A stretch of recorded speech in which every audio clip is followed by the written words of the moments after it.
नमस्कार, ज्ञानशाला के current affairs MCQ programme में आपका स्वागत है। पहले प्रश्न को देखते हैं।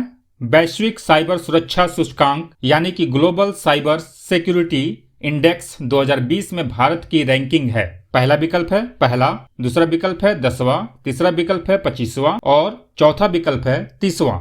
इसका उत्तर होगा 10वां। भारत की रैंकिंग वैश्विक साइबर सुरक्षा सूचकांक में 10वीं है। वैश्विक साइबर सूचकांक को अंतरराष्ट्रीय दूरसंचार संघ द्वारा प्रकाशित किया जाता है। ध्यान दीजिएगा, अंतरराष्ट्रीय दूरसंचार संघ।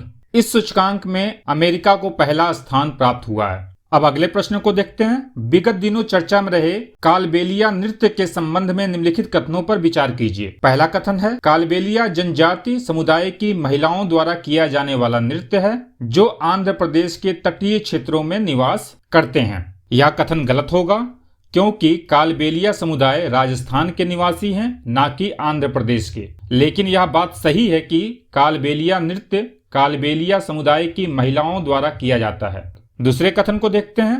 यूनेस्को की अमूर्त सांस्कृतिक विरासत की सूची में इसे शामिल किया गया है। यह कथन सही होगा क्योंकि वर्ष 2010 में कालबेलिया नृत्य को यूनेस्को की अमूर्त सांस्कृतिक विरासत की सूची में शामिल किया गया था। अब प्रश्न को देखते हैं। उपयुक्त कथनों में से कौन सा या कौन से कथन सही हैं? यहाँ देखिए, प्रश्न में पूछ रहा है कौन से कथन सही हैं। तो हमारा केवल दूसरा कथन सही है, तो हमारा उत्तर हो जाएगा केवल 2।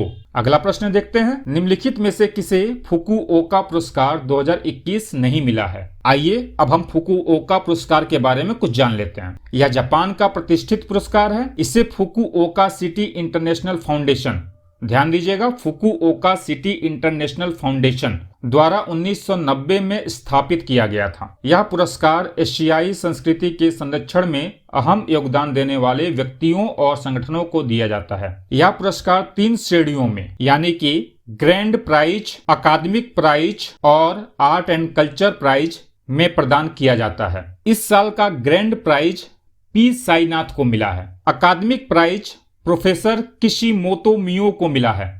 प्रोफेसर किशिमोतो मियो जापान के हैं। तथा आर्ट एंड कल्चर प्राइज प्रबदा यून को मिला है। अब विकल्प को देखते हैं। पहला विकल्प है पी साईनाथ। पी साईनाथ को फुकुओका पुरस्कार मिला है, इन्हें ग्रैंड प्राइज मिला है। दूसरा विकल्प है प्रबदा यून। प्रबदा यून को भी फुकुओका पुरस्कार मिला है, इन्हें आर्ट एंड कल्चर प्राइज मिला है। प्रोफेसर किशिमोतो मियो, इन्हें भी फुकुओका पुरस्कार मिला है। अगला विकल्प है अमिताभ कांत। अमिताभ कांत को फुकुओका पुरस्कार नहीं मिला है, तो हमारा विकल्प हो जाएगा डी, क्योंकि प्रश्न पूछ रहा है किसे नहीं मिला है। अगला प्रश्न, निम्नलिखित में से किसके पास सबसे कम उम्र में शतरंज का ग्रैंड मास्टर बनने का रिकॉर्ड है? पहला विकल्प अभिमन्यु मिश्रा, दूसरा विकल्प सर्गेई कारजाकिन, तीसरा विकल्प विश्वनाथन आनंद और चौथा विकल्प आर प्रज्ञानंद। अभिमन्यु मिश्रा सही उत्तर है। अभिमन्यु मिश्रा भारतीय मूल के अमेरिकी हैं जो सबसे कम उम्र में ग्रैंड मास्टर बने हैं। अभिमन्यु मिश्रा केवल 12 वर्ष 4 माह की उम्र में ग्रैंड मास्टर बन गए हैं। इन्होंने ग्रैंड मास्टर सर्गेई कारजाकिन द्वारा बनाए गए 12 वर्ष 7 महीने के रिकॉर्ड को तोड़ा है। अगला प्रश्न, इंद्रजाल जिसका डिजाइन और विकास ग्रेने रोबोटिक्स ने किया है क्या है? पहला विकल्प रोबोट, दूसरा विकल्प हल्का लड़ाकू जहाज, तीसरा विकल्प सैटेलाइट और चौथा विकल्प ड्रोन डिफेंस डोम। तो इसका उत्तर है ड्रोन डिफेंस डोम।